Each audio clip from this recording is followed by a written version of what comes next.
Nosso convidado de hoje, como eu disse na abertura do Morning Show, é capaz de falar com propriedade a respeito de assuntos muito distintos entre si. A gente vai querer saber dele, por exemplo, sobre a Fazenda, a discussão em torno de bandeiras identitárias e como manter acesa a chama da paixão.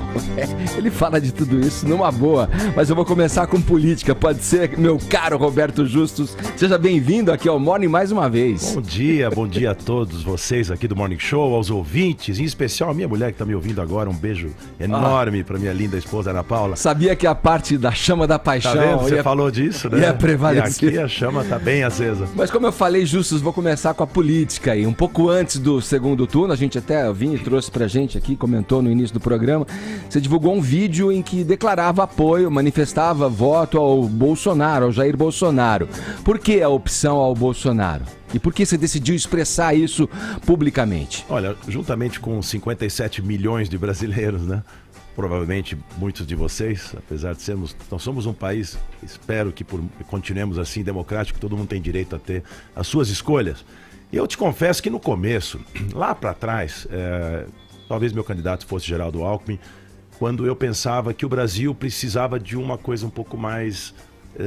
nessa transição entre o desastre do PT e o que poderia vir no futuro, alguma coisa um pouco mais calma e tal, mas aí quando eu fui vendo que foi minguando a candidatura e quando eu fui ouvindo o atual presidente eleito Jair Bolsonaro falar, eu comecei a ver um pouco diferente daquela figura um pouco, vamos dizer assim, bastante polêmica que nós todos conhecíamos, né, do deputado, em que ele entrou em algumas polêmicas e exageradamente se expressou de uma forma pouco correta, talvez assim, para a sociedade aceitar.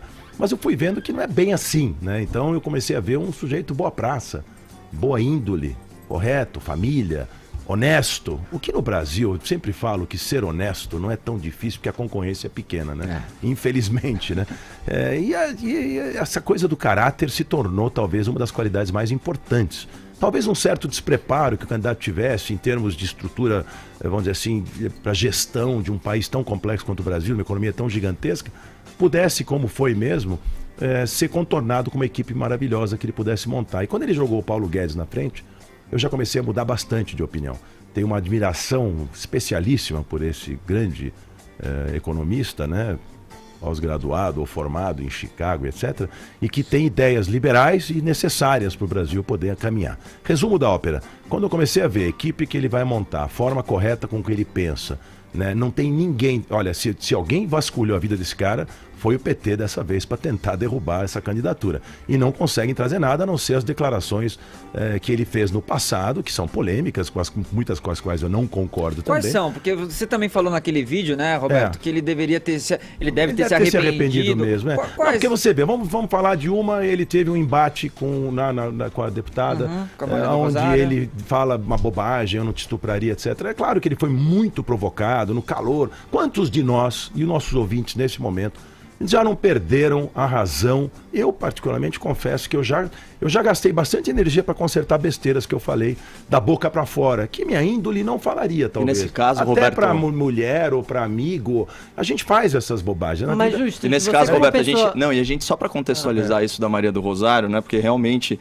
a frase foi muito indelicada, mas infeliz até, uma frase desnecessária. No contexto, a provocação de que a gente está falando foi uma acusação anterior de que ele seria um estuprador, sendo que naquele contexto ele estava defendendo o quê? O recrudescimento da legislação penal, né? Baixar a maioridade penal para que criminosos, estupradores como Champinha não passassem que, aliás, todos nós concordamos com isso. Exatamente. Se Deus quiser, eles vão conseguir baixar. E, finalmente, né, você vê nos países mais desenvolvidos, eu lembro de um menino na Inglaterra de 13 anos que foi preso por assassinato.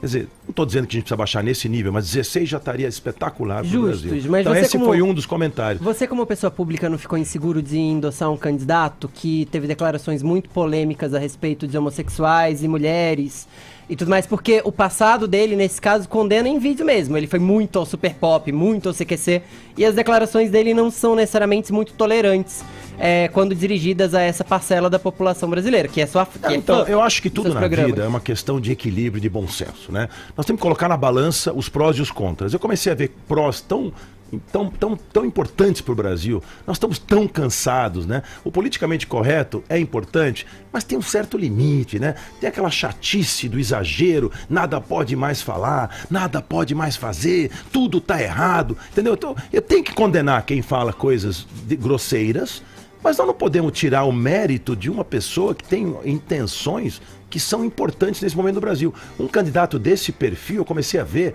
que com essa, entre aspas, coragem ou loucura, né, que ele tinha, o Brasil precisava disso. O Brasil precisava de um choque, assim, violento, né? Nós precisamos de um choque moral, ético, choque econômico. Nós temos que começar. Eu falo uma coisa, se me permitirem rapidamente, eu faço uma palestra e faço um teste com a audiência de 2 a 3 mil pessoas e falo, vamos fazer a brincadeira do quem nunca?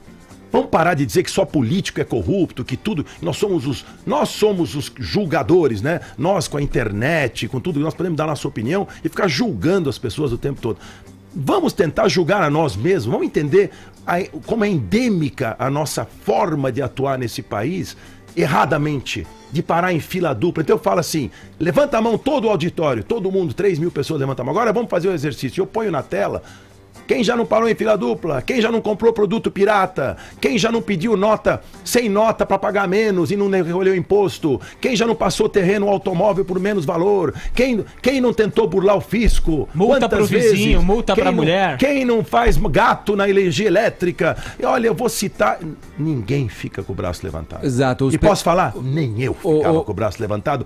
Sei o quanto correto eu sou, mas quanto na minha vida dessas besteirinhas que a gente achava normal. Qual foi a sua pequena infração de hoje, pequena, já andei em fila de ônibus, no lugar errado, proibido. com pressa, entrei na fila do ônibus, coisas besteiras, entendeu? Já chegou videozinho de filme pirata em casa e eu assisti, eu não podia. Nós temos que mudar esse conceito, essa cultura, né? Essa cultura e não só cobrar lá de cima, entendeu? Os pequenos delitos, né? Eu falo, exato, o cara que rouba na feira uma laranja, o cara que assalta a Petrobras, é bandido do mesmo jeito, a pena vai ser diferente, óbvio. Concordo, né? mas esse seu discurso de relevar a atitude de uma figura que deveria inspirar a população, não é fortalecer também essa divisão, essa coisa da briga, do embate de uma sociedade que deveria estar junta, unida, em prol de uma nação toda? Você não acha que isso também acaba corroborando a ideia de que, olha, é nós, eles?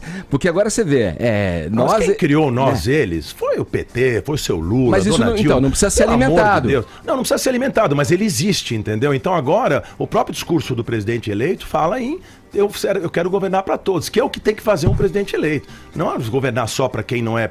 Os petistas também são brasileiros, eles também têm direitos, então eles também têm que ser governados, eles têm que ter uma boa vida que todo mundo quer ter nesse país, entendeu? Agora, precisava de um choque. Como é que você avalia? Tem que ter um cara com essa personalidade, com essa coragem, até facada o cara levou, entendeu? Então, precisa ter uma pessoa com esse perfil no Brasil. Olha o drama, né? Você vê, militares. Os militares têm uma grande qualidade. Eles são organizados, eles são educados, eles foram criados de uma forma organizada. Então, assim, eles trazem um perfil que talvez para o Brasil, sabe aquele professorzão que vem lá, não que ele tenha essa competência intelectual tão desenvolvida, mas ele é um cara inteligente, de burro ele não tem nada. Olha, então, nada evolui sem a ordem, mesmo que esta ordem represente o progresso um caos. Não vem sem ordem. Tem que ter ele cuide ordem da ordem e as pessoas possam efetuar mesmo o progresso. Dentro do caos. Ô Justus, sabe só uma coisa, uma coisa que eu não quero esquecer de dizer aqui, só importantíssimo. Você vê o Sérgio Moro sendo colocado lá agora, as pessoas que ele está colocando, Paulo Guedes, o David Ogilvy, o maior publicitário que o mundo já teve, não é o Brasil já teve, o mundo já teve, dizia: contrate pessoas melhores, tão boas ou melhores do que você, e você vai ter uma organização de gigantes. Isso significa o seguinte: muito executivo, muito empresário, quando a gente quer comparar governo com empresa ou funcionário público, não quer ter pessoas melhores do lado, porque tem insegurança, tem medo. Ele prova agora com essas pessoas mas com Magno Malta, esses caras tudo enroscado com justiça. Por que vocês só olham pro lado errado? Porque ele tá na vidraça. Mas onde Magno Malta nem foi nomeado ainda. Não, mas assim, ele está rodeado de pessoas, um outro que tá na Lei Maria da Penha. Mas então nós temos que mudar para a Suíça e nomear suíços no parlamento. Mas será que não tem ninguém? Brasil, tem gente boa, tem gente Mas será que não tem ninguém? Vamos falar de quem ele já nomeou. Vamos falar do general Heleno, vamos falar da Tereza, ministra Vamos falar do Marcos Pontes. Você viu o currículo desse cara? O Onyx Lorenzoni, ele precisava de alguém com trânsito político para poder fazer as coisas acontecerem. Mas com Porque ele não é escândalo um de caixa dois CEO nas que costas, pode decidir Justi. as coisas sozinho. Ele precisa do Congresso. Mas ele com precisa do escândalo de Senado. caixa 2 nas costas, não tem ninguém tão competente Difícil achar quanto. lá no mundo político alguém que realmente não tenha nenhuma sombra na sua mácula, na sua história. Difícil. Tem alguns, mas é mais difícil. Agora, eu não estou dizendo que todos são santos lá que ele está levando, mas assim, a gente está vendo, né? O Paulo Guedes, o Moro, a Tereza, a gente está vendo gente que vai fazer alguma coisa por esse Brasil, diferente do que todos os ministérios políticos que nós tivemos, cuidando de assuntos que não entendiam nada, tirando a economia, que tinha experts, na maioria dos ministérios do passado, você tinha deputados e senadores como ministro, que era um absurdo, né?